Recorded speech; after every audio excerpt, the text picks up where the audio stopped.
नमस्कार, म मिलन विष्ट। यति बेला चाइनाको बेजिङबाट तपाईँहरूमा एउटा भिडियो पेश गर्दैछु। आज मसँग 3 जना चाइनिज केटीहरू हुनुहुन्छ। उहाँहरूसँगको रमाइलो कुराकानी हामी तपाईँहरूमा देखाउनेछौँ। उहाँहरूलाई मैले अन द स्पट भेटाएको चाइनाको बेजिङ सहरबाट। आज म तपाईँहरूलाई 3 जना चाइनिज केटीहरूसँग कुराकानी गर्छु। मसँगै हुनुहुन्छ। नि हाओ। You can speak about this place.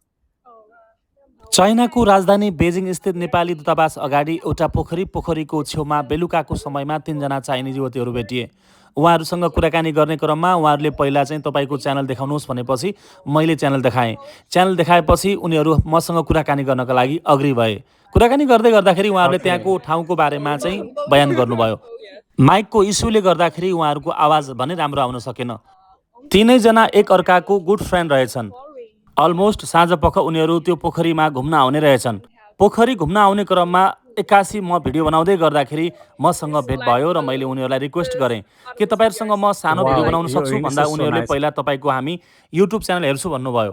त्यसपछि मैले युट्युब च्यानल देखाएपछि बल्ल उनीहरू मसँग कुरा गर्न एग्री हुनुभयो। एक्चुअली चाइनिजहरूको इङ्ग्लिस एक्सेन्ट अलिकति फरक, बुझ्न गाह्रो। चाइनिजहरूले बोलेको इङ्ग्लिस बुझ्न अलिकति गाह्रो पर्छ जो कोहीलाई। तीनैजना चाइनिज गर्ल कलेज स्टुडेन्ट रहेछन्, चच्याङबाट बिलोङ्स गर्दा रहेछन्। So we're like Shanghai's atmosphere is more familiar for us. And how old are you? Huh? Yeah, this guy. How old are you? Ni to tala. I'm 20. 20. And you middle girl? Yeah, 20. 20. These two guys are 20 years old, and also the third one is a tall than other than two guys. You are tallest, right? कलेजबाट आउँदै गर्दाखेरि कहिले कसो पोखरीमा आउने, घुम्ने र time spend गर्ने गर्दा रहेछन्। एकासी कुराकानी भयो। कुराकानी गर्दा निकै रमाइलो पनि भयो। उनीहरू हाँस्दै कुराकानी गरिरहेका थिए। तपाईहरु हामीलाई कहाँबाट हेर्दै हुनुहुन्छ? भिडियो मन पर्यो भने शेयर गर्नु होला। तपाई कमेन्ट गर्नु होला। चाइनामा चाहिँ उहाँहरू एकदम फ्रेन्डली हुनुहुन्छ, कोअपरेटिभ हुनुहुन्छ, एकदम सपोर्टिभ हुनुहुन्छ। मैले एकछिनमा कुरा गर्छु थोरै भन्दा उहाँहरू रोकिनु भयो। अनि तपाईको च्यानलको नाम के हो भनेर उहाँहरूले युट्युबमा हेर्नुभयो। त्यसपछि उहाँलाई मैले देखाएँ, उहाँहरू एग्री हुनुभयो। त्यसले गर्दा यति सहयोगी हुनुहुन्छ चाइनिजहरू। Chinese guy are so helpful, cooperative and beautiful, pretty good. एकछिन त मैले चाइनिजहरूको मुक्त कण्ठले प्रशंसा गरेँ। चाइनाको विभिन्न ठाउँ घुम्दै गर्दा चाइनिज फुड, चाइनिज कल्चर र चाइनाको विभिन्न रीतिथितिको बारेमा मैले उनीहरूलाई जानकारी गराएँ। आफूसँग जे कुराहरू छ मैले उनीहरूलाई सुनाएँ। सुनाउँदै गर्दाखेरि चाइनिजहरूसँग कुराकानी गर्न निकै रमाइलो पनि हुन्छ। यदि चाइनिज भाषा राम्रोसँग बोल्न जाने हो भने त्यसको लागि चाइनिज एक्सेन्ट राम्रो हुन आवश्यक छ। चाइनिज गर्लहरू हाँसेर कुरा गर्नमा निकै माहिर थिए। Do you like Nepal? Yes, we like Nepal. It's really. मैले तीनैजना चाइनिज गर्ल्सलाई क्वेसन गरेको थिएँ, डु यु लाइक नेपाल भनेर। यस भन्ने आन्सर आयो। उनीहरूलाई नेपालको बारेमा थाहा रहेछ, नेपाल तिब्बतसँग जोडिएको देश हो भन्ने कुरा। नेप्लिज फुडको बारेमा अलिअलि थाहा रहेछ। नेपाल हिमालयन कन्ट्री हो भन्ने कुरा पनि थाहा रहेछ। यतिको थाहा हुनु आवश्यक पनि छ, किनकि चाइनाको नेपाल छिमेकी राष्ट्र पनि त हो। How much your height?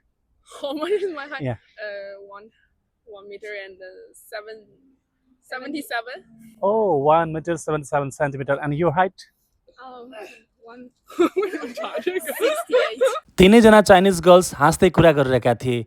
3 जना मध्ये 1 जना भने आइटी नै थिइन्। तीनैजनाले कुराकानी गर्दा रमाइलो भयो र मजा आएको कुरा बताए। हुन त चाइनामा बेलुकाको समयमा यसरी पोखरीको छेउछाउ र गार्डनमा घुम्ने गर्नाले माइन्ड फ्रेस हुन्छ, पोजिटिभ थट आउँछ र अलवेज फिट राख्न सकिन्छ। बेलुका राति मिठो निद्रा आउँछ। यसरी बेलुका पख इभिनिङ वाकमा जाने कल्चर चाइनाको हरेक सिटीमा देख्न सकिन्छ।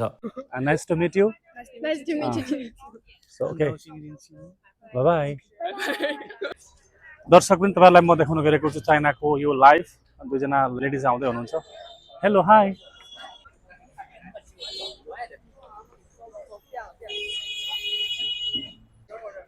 बाटो क्रस गर्दाखेरि चाइनाको बेजिङ सहरमा जेब्रा क्रसिङ गर्दाको दृश्य।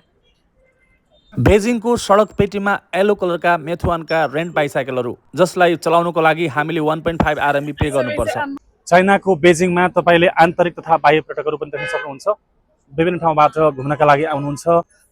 घुम्नका लागि मात्र हैन, व्यापारको सिलसिलामा, पढाइको सिलसिलामा, त्यो सँगसँगै यहाँको जनजीवनलाई बुझ्नका लागि र रमाउनका लागि बढी जस्तो विभिन्न देशका पर्यटकहरू घुम्न आउनुहुन्छ। चाइनाको नाइट लाइफ एकदमै दमदार लाग्यो मलाई पनि। र यो रातिको सिनारियो हो। विभिन्न कन्ट्रीबाट तपाईले देख्न सक्नुहुन्छ। हामी तपाईलाई देखाइरहेका छौं।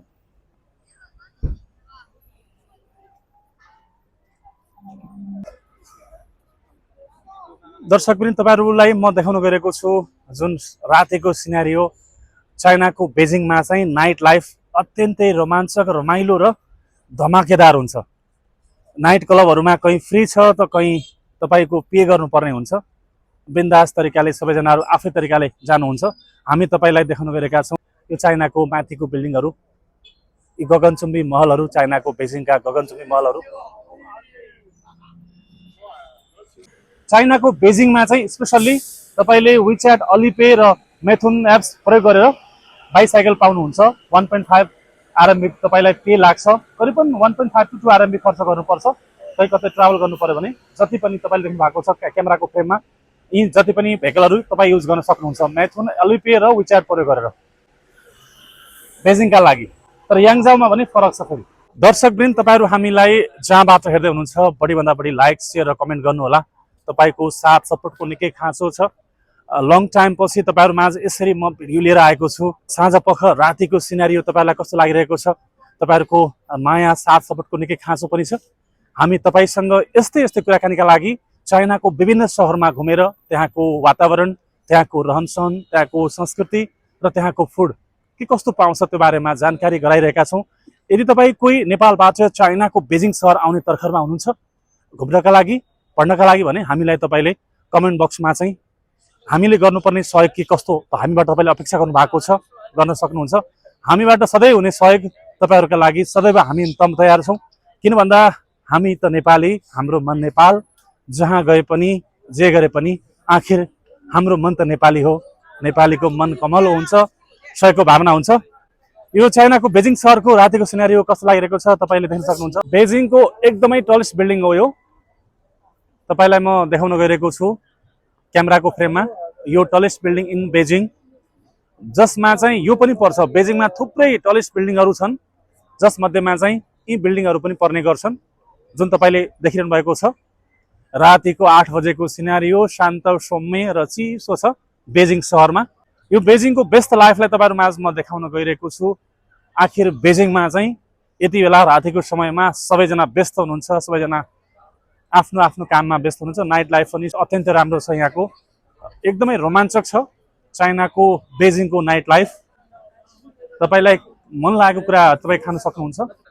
हलाल फुड पनि यहाँ रहेको छ जसमा पिक रहित त्यो खाना जहाँ पाउँछ त्यसलाई हलाल फुड भन्दो रहेछ। चाइनाको बेजिङको यो सानलिथुन सोहो बिल्डिङको आसपासको सिनेरियो। खानेकुराहरुमा चाहिँ चिकन रोलहरु बढी फेमस छ यो ठाउँमा। खानेकुरामा जेमा पनि एकदम स्वीट मिसाएको हुन्छ। यहाँको मेन कुरा भनेको त्यही हो। बेजिङको खानेकुरामा चाहिँ बढी गुलियो मिसाएको हुन्छ, गुलियो मिक्स गरेको हुन्छ। यी अग्ला गगनचुम्बी महलहरु तपाई देख्न सक्नुहुन्छ। अझै अग्लो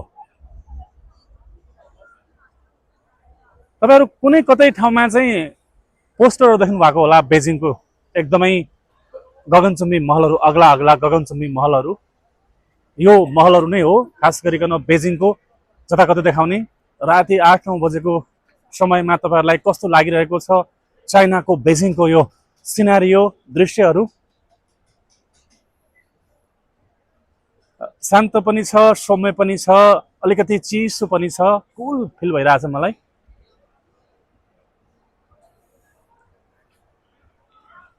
आज हिजो र आजको समय मेरो बेजिङमा बित्यो।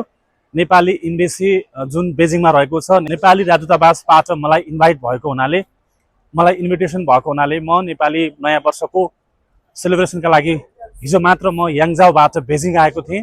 हिजो र आजको दिन मेरो बेजिङमा बित्यो। अब 2 दिन मैले बेजिङमा रमाइलोसँग राम्रैसँग बिताएँ। चाइनाको बेजिङको लाइफस्टाइल, बेजिङको इन्भाइरोमेन्ट र बेजिङमा जे जस्तो पाउँछ खानेकुराहरुको बारेमा पनि तपाईहरुलाई मैले देखाएँ। अब भोलि बिहान 9 बजे म चाइनाको बेजिङ नानबाट याङजाउ इस्ट तर्फ जाँदै छु, त्यो पनि बुलेट ट्रेनमा। लगभग 5.25 घण्टाको यात्रा हुनेछ। तपाईहरुलाई म फेरि बेजिङबाट याङजाउसम्मको यो बुलेट ट्रेनको ट्राभल देखाउने छु। यस्तै यस्तै भिडियो तपाईहरुमाझ पछिल्लो समयमा मैले पोस्ट गरिरहेको छु। तपाईलाई भने कस्तो लागिरहेको छ? हेलो गाइज, नमस्ते। म मिलन बिष्ट यति बेला चीनको राजधानी बेजिङमा छु। सानलिथुन सोहो जुन टलेस्ट बिल्डिङ इन सानलीमा चाहिँ तपाईँलाई म एकदम टलेस्ट बिल्डिङ देखाउँदैछु।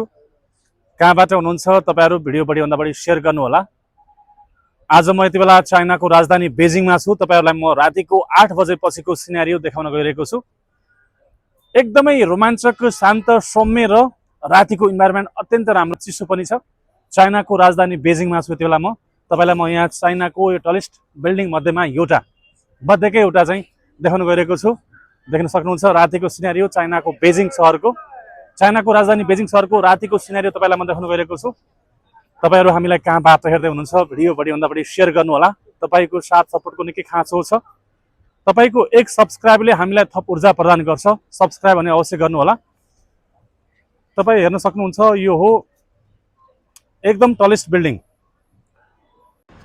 यति बेला म बेजिङको यो स्काई ब्रिजमा छु। मसँग दुईजना हुनुहुन्छ, उहाँहरू चाइना आफ्नो उच्च शिक्षाका लागि पढ्न आउनु भएको छ।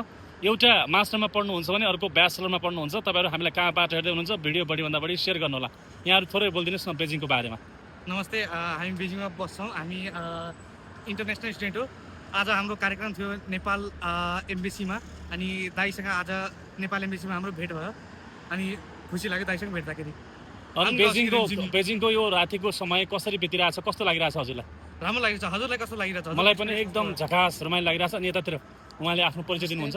मेरो नाम नवीन, म पनि यहाँ पढाइको सिलसिलामा छु। कति वर्ष भयो तपाईँ चाइना आएको? मेरो यो अन्तिम वर्ष हो, 2 वर्षको लागि हो। 2 वर्षको लागि आउनुभएको होइन? तपाईँ निजामती कर्मचारी पनि हुनुहुन्छ है हजुर? हजुर, म स्थानीय कर्मचारी।